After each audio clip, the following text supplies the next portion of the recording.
ಚಿಲುಮೆ Ravikumar foundation ವತಿಯಿಂದ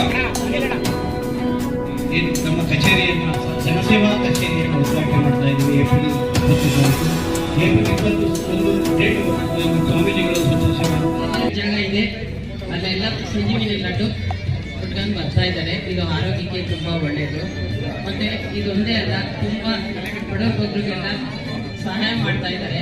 ಮನೆಯೆಲ್ಲ ಸಿದ್ಧಗಂಗಾ ಸ್ಕೂಲಿಗೆ ಸುಮಾರು ಜನಕ್ಕೆ ವಯಸ್ಸಾದವ್ರಿಗೆಲ್ಲ ಕಿಟ್ಕೊಂಡು ಕೊಟ್ಟಿದ್ದಾರೆ. ಮತ್ತೆ ಎಲ್ಲ ಹಬ್ಬ ಆಚರಿಸಿ ಅನುದಾನ ಮಾಡಿ 2,000 ಜನಕ್ಕೆ ಎಲ್ರಿಗೂ ಪ್ರತಿಯೊಬ್ಬರಿಗೂ ಮಕ್ಕಳಿಗೆ ಚೆನ್ನಾಗಿ ಎಜುಕೇಷನ್ನಲ್ಲಿ ಮಾರ್ಕ್ಸ್ ತಗೊಂಡಿರೋರಿಗೆಲ್ಲ ಅವ್ರಿಗೆಲ್ಲ ಸನ್ಮಾನ ಮಾಡಿ ಅವ್ರಿಗೆ ಸಹಾಯ ಮಾಡಿದ್ದಾರೆ, ಹಣ ಸಹಾಯ ಮಾಡಿದ್ದಾರೆ. ಸುಮಾರು ಒಳ್ಳೆ ಕೆಲಸ ಮಾಡಿದ್ದಾರೆ. ಅದೆಷ್ಟೊಂದು ಹೇಳೋಕ್ಕಾಗಲ್ಲ, ತುಂಬ ಒಳ್ಳೆ ಕೆಲಸ ಮಾಡ್ತಾಯಿದ್ದಾರೆ. ನಾವು ಇವತ್ತವರೆಗೂ ನಾವು ಬೆಂಗಳೂರು ಬಂದು 40 ವರ್ಷ ಆಯಿತು. ಯಾವ MP, MLA, ಕೌನ್ಸಿಲರು ಎಲ್ಲೂ ನೋಡಲಿಲ್ಲ ಈ ಥರ. ರವಿಕುಮಾರ್ ಸರ್ ಅವರು ತುಂಬ ಒಳ್ಳೆ ಕೆಲಸ ಮಾಡ್ತಾ ಇದ್ದಾರೆ. ನಮ್ಮ ರಾಜಾಜಿನಗರ ಉದ್ಧಾರ ಮಾಡಬೇಕು ಅಂತ ಬಂದಿದ್ದಾರೆ.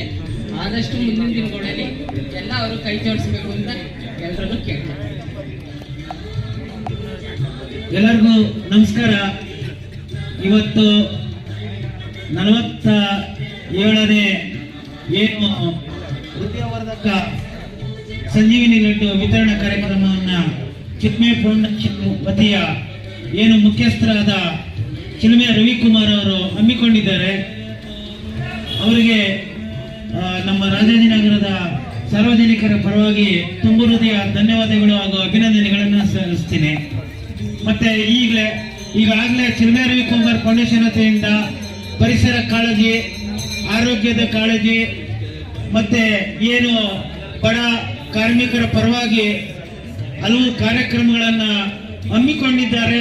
ಮುಂದಿನ ದಿನಗಳಲ್ಲಿ ಇನ್ನೂ ಹೆಚ್ಚಾಗಿ ಹಮ್ಮಿಕೊಳ್ಳಲಿ ಅಂತ ಅವರ ಏನು ಒಂದು ಕನಸಿದೆ, ಬಡವರ ಬಗ್ಗೆ ಹೆಚ್ಚು ಕೆಲಸ ಮಾಡಬೇಕನ್ನೋದು. ಆ ದೇವರು ಇವತ್ತು ಏನು ಸಿದ್ದಪ್ಪಾಜಿ ದೇವಸ್ಥಾನದಲ್ಲಿ ಪೂಜೆ ಸಲ್ಲಿಸಿ ಈ 47ನೇ ಕಾರ್ಯಕ್ರಮ ಮಾಡ್ತಾ ಇದ್ದಾರೆ.